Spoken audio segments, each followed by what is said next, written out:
After completing the shear and moment diagram, we go to really do the design for this beam. And the first step is we have to design for the maximum internal bending moment. And from the moment diagram, as you can see, it's the maximum is 100 kips foot. So let's go to the step here. Number one is design for max. So the most critical moment, internal moment on the beam A at the intersection at 4 feet from point C. Okay, so that between C and D and 4 feet, that is the point get the maximum. So along the beam, that is the point have the maximum moment. And from that we can, from the diagram, from moment diagram, what do we have? We have moment max equal to 100 foot kips that you have here at this point. So from that, design for normal yield stress, and the equation of design, you can see sigma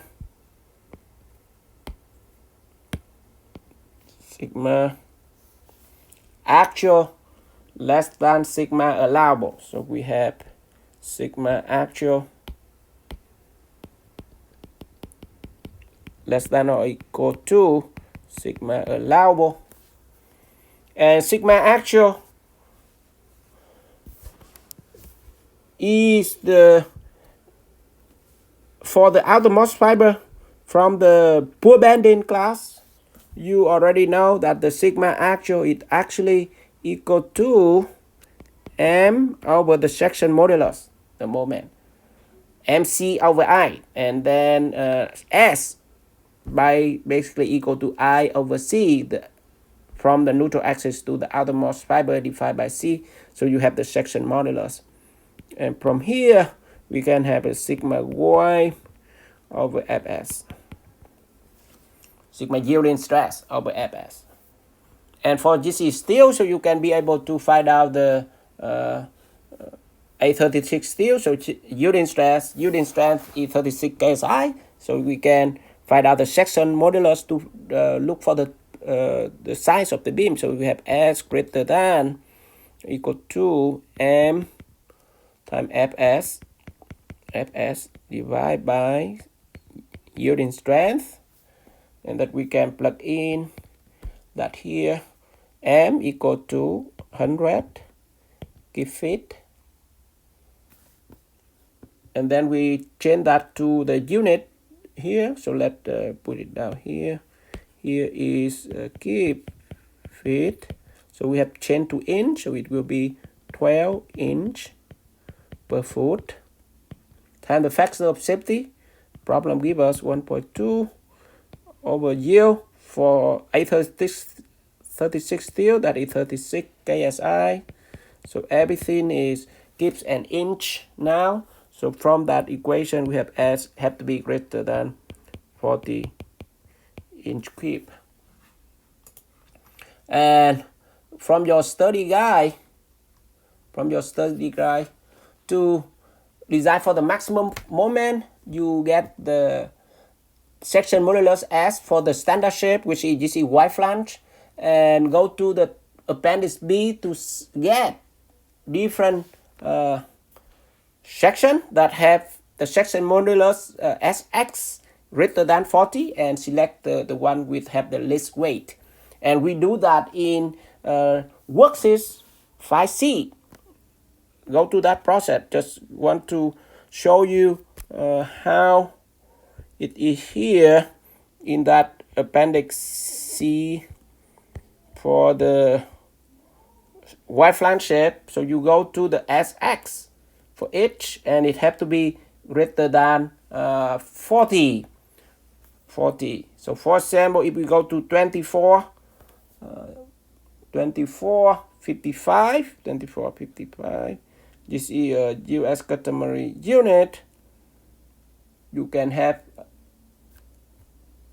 different one that have the Y flange shape is greater than the S section modulus less than 40 inch cube. For example, as you can see, the 1835 is 57.6. So that is one of them. So continue do again. I saw that very detailed in worksheet 5C. You can go back to how the process. I just give some possible section. So let's write down here. We have try to efficiency. That is the question asked. So what does that mean? It will be carry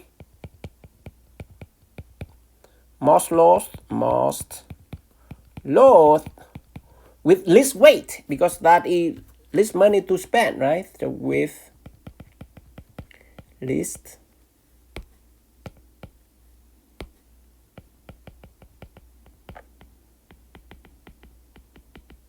so why they call it here, you can see they call that either the most efficient Y flange beam. So that what we mean here, it have to be carry the load we want to, but it will be the least weight. What does that mean, least weight? It means, you know, you don't spend a lot of money in there. Least weight, it means least money. So from the appendix C,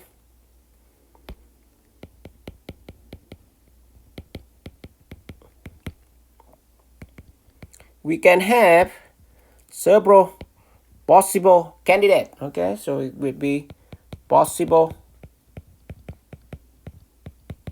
cross section.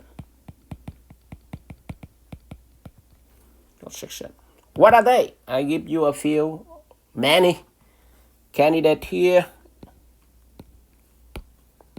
Y flange 8 nominal height times 48 with either weight per linear foot or 10 cross 39 or 12 by 45 14 by 30. All of these have S greater than 40 inch cube.